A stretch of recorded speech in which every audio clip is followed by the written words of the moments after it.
पितृपक्ष, जिसे श्राद्ध पक्ष भी कहा जाता है, हिंदू कैलेंडर के अनुसार भाद्रपद माह की पूर्णिमा से लेकर अश्विनी मास की अमावस्या तक का समय होता है।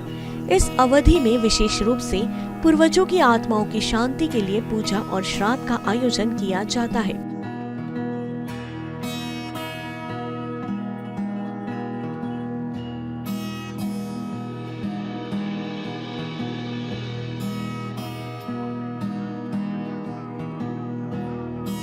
इस दौरान लोग अपने पूर्वजों को तर्पण यानी जल का अर्पण और अन्य अनुष्ठान करते हैं ताकि उनकी आत्मा को शांति मिले।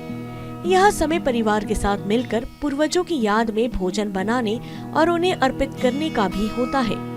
कई लोग इस समय विशेष रूप से ब्राह्मणों को भोजन कराकर और दान देकर अपने कर्तव्यों का पालन करते हैं।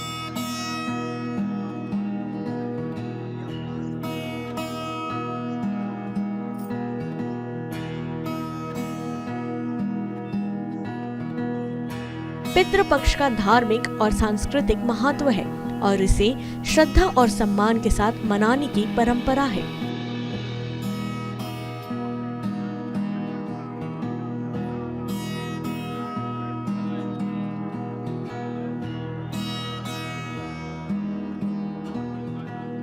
पितृपक्ष की शुरुआत भाद्र मास में शुक्ल पक्ष की पूर्णिमा तिथि से होती है। अश्विनी मास के कृष्ण पक्ष की अमावस्या तिथि का पितृ पक्ष रहता है। हिंदू धर्म में पितृपक्ष का बहुत अधिक महत्व होता है। पितृपक्ष को श्राद्ध पक्ष के नाम से भी जाना जाता है।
पितृपक्ष में पितरों का श्राद्ध और तर्पण किया जाता है। धार्मिक मान्यताओं के अनुसार पितृपक्ष के दौरान पितर संबंधित कार्य करने से पितरों को मोक्ष की प्राप्ति होती है। 17 सितंबर 2024 को स्नानदान पूर्णिमा लगते ही पितृपक्ष शुरू हो गया है। पितृपक्ष 17 सितंबर से शुरू होकर 2 अक्टूबर तक रहेगा। ब्राह्मण पुराण के मुताबिक मनुष्य को पूर्वजों की पूजा करनी चाहिए और उनका तर्पण करना चाहिए। पितरों का ऋण श्राद्ध के जरिए चुकाया जा सकता है।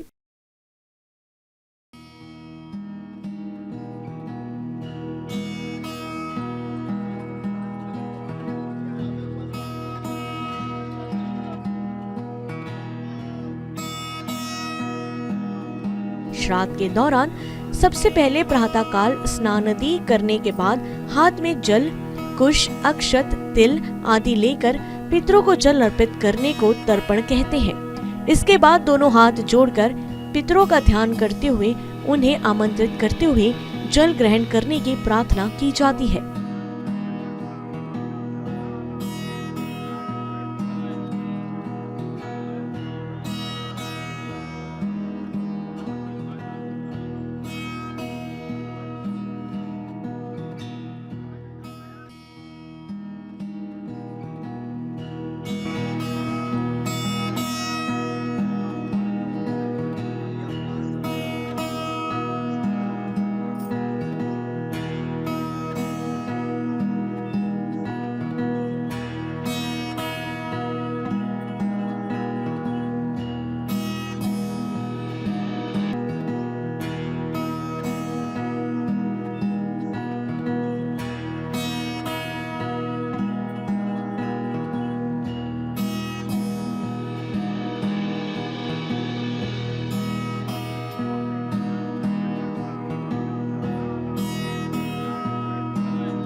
नियमानुसार जो है कल से प्रतिपदा के दिन से प्रतिपक्ष शुरू होना चाहिए, लेकिन जो पूर्णिमा में गत गए हैं उसी के कारण आज से ही पितृपक्ष का जो है शुभारंभ हो जाता है। और जो गया के निमित्त जाना चाहते हैं, गयावर्जन श्राद्ध होता है, पार्वण श्राद्ध होता है, एकोदिश श्राद्ध होता है और पिंडदान होता है और उसके अलावा अस्थि विसर्जन। मान्यताएं हैं कि तर्पण करने से पितरों की आत्मा को शांति मिलती है, साथ ही व्यक्ति को उनका आशीर्वाद भी प्राप्त होता है। ईश्वर का भजन करना चाहिए। इसके बाद अपने पूर्वजों का स्मरण करके उन्हें प्रणाम करना चाहिए और उनके गुणों को याद भी करना चाहिए।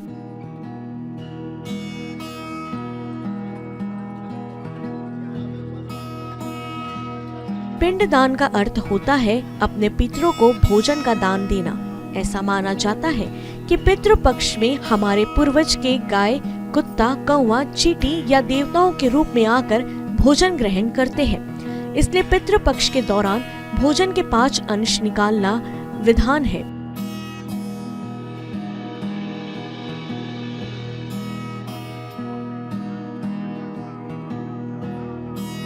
पिंडदान के दौरान मृतक के निमित्त जौ या चावल के आटे को गूंथकर गोल आकृति वाले पिंड बनाए जाते हैं, इसलिए इसे पिंडदान कहा जाता है।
वैसे तो पिंडदान, तर्पण और श्राद्ध कर्म के लिए भारत में कई जगह हैं, लेकिन फल्गु नदी के तट पर स्थित गया शहर का अपना विशेष महत्व है।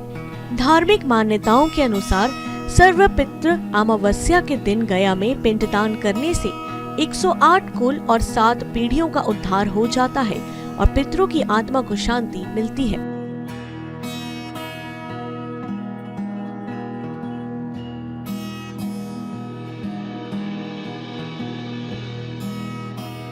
इसके साथ ही पितरों को मोक्ष की प्राप्ति भी होती है, इसलिए स्थान को मोक्ष स्थली कहा जाता है। पुराणों में बताया गया है कि प्राचीन शहर गया में भगवान विष्णु स्वयं पितृदेव के रूप में निवास करते हैं।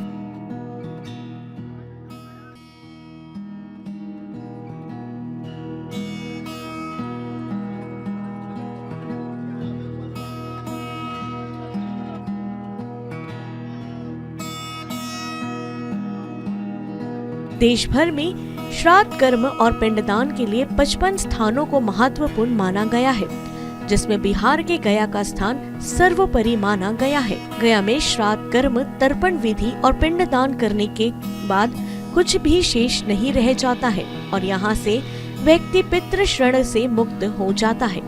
गया का महत्व इसी से पता चलता है कि फल्गु नदी के तट पर भगवान राम और माता सीता ने राजा दशरथ की आत्मा की शांति और मोक्ष के लिए यहीं पर श्राद्ध कर्म और पिंडदान किया था।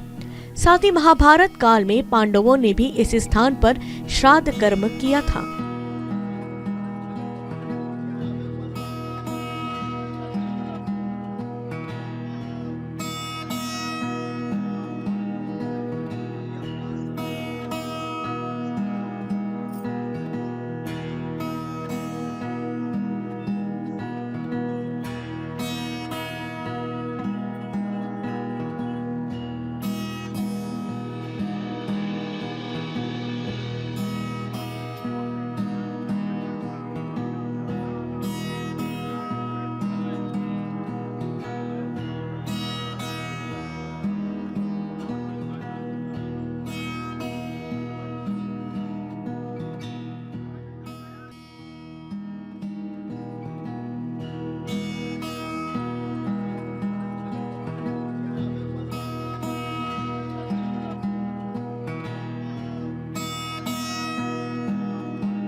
वायु पुराण, गरुड़ पुराण और विष्णु पुराण में भी गया शहर का महत्व बताया गया है।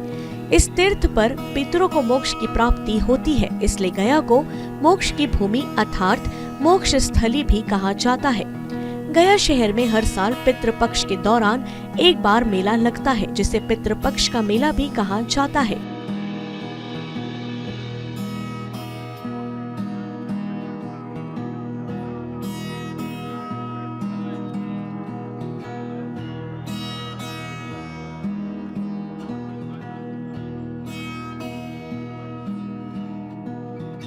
गया शहर हिंदुओं के साथ साथ बौद्ध धर्म के लिए भी पवित्र स्थल है।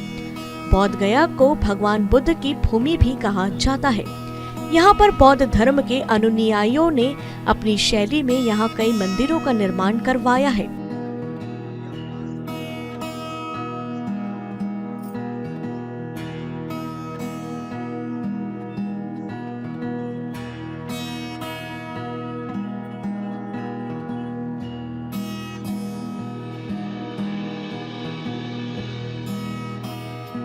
बता दें, बिहार के गया में एक ऐसा पीपल का वृक्ष है जिसे देखरेख में प्रत्येक साल लाखों रुपए खर्च किए जाते हैं। हर साल फॉरेस्ट रिसर्च इंस्टीट्यूट देहरादून से वैज्ञानिक आते हैं और इस पेड़ की स्वास्थ्य जांच करते हैं। यह पेड़ गया के बौद्ध गया स्थित महाबोधि मंदिर में है। कहा जाता है इसी पेड़ के नीचे भगवान बुद्ध को ज्ञान की प्राप्ति हुई थी।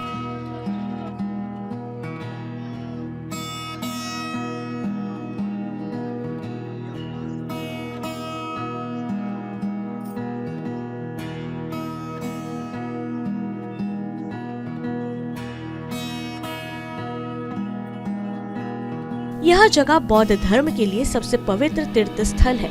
इसी जगह भगवान बुद्ध ने पीपल के पेड़ के नीचे ध्यान लगाया था। गौतम बुद्ध को ज्ञान की प्राप्ति होने के बाद उस पेड़ को बोधि वृक्ष कहा जाने लगा।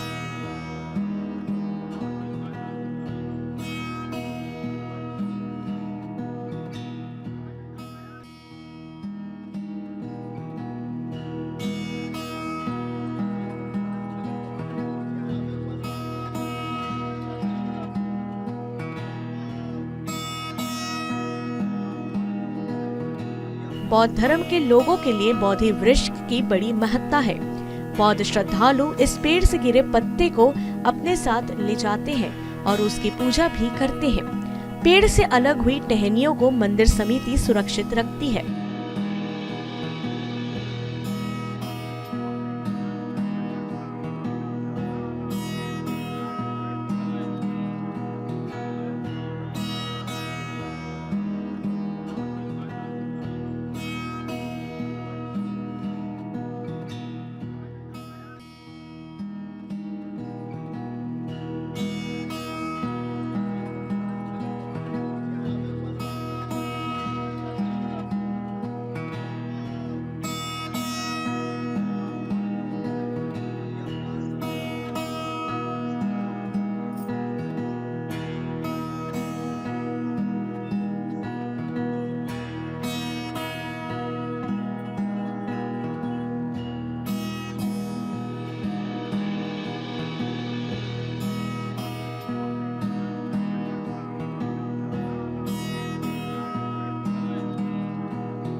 बोधि वृक्ष सही सलामत रहे, इसके लिए देहरादून के फॉरेस्ट रिसर्च इंस्टीट्यूट की मदद भी ली जा रही है।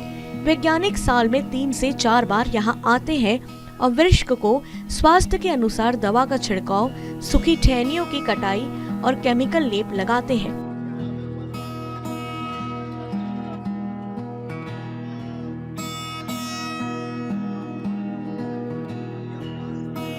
इसके साथ ही पत्तों पर दवा का छिड़काव भी किया जाता है और देखा जाता है कि पेड़ को कोई बीमारी तो नहीं लगी है। इसकी टहनियाँ इतनी विशाल है कि लोहे के 12 पिलरों से उन्हें सहारा दिया गया है। पेड़ के देखभाल में हर साल लाखों रुपए खर्च किए जाते हैं।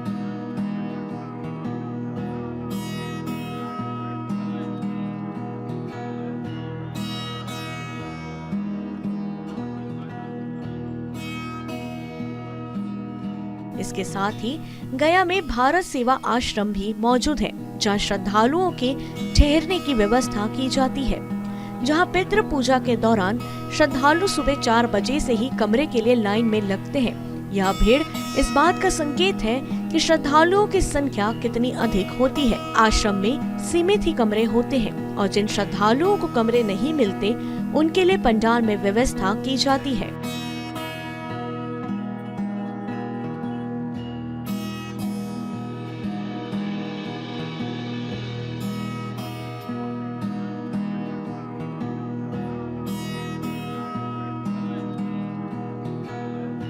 यह पंडाल श्रद्धालुओं के रहने की सुविधा प्रदान करता है।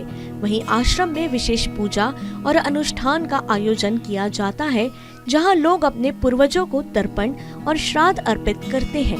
आने वाले लोग न केवल अपनी श्रद्धा अर्पित करते हैं, बल्कि समाज के कल्याण में भी योगदान देते हैं। गया का यह पितृ पूजा का अवसर न केवल श्राद्ध का है, बल्कि यह एक महत्वपूर्ण सामाजिक और सांस्कृतिक गतिविधि भी है।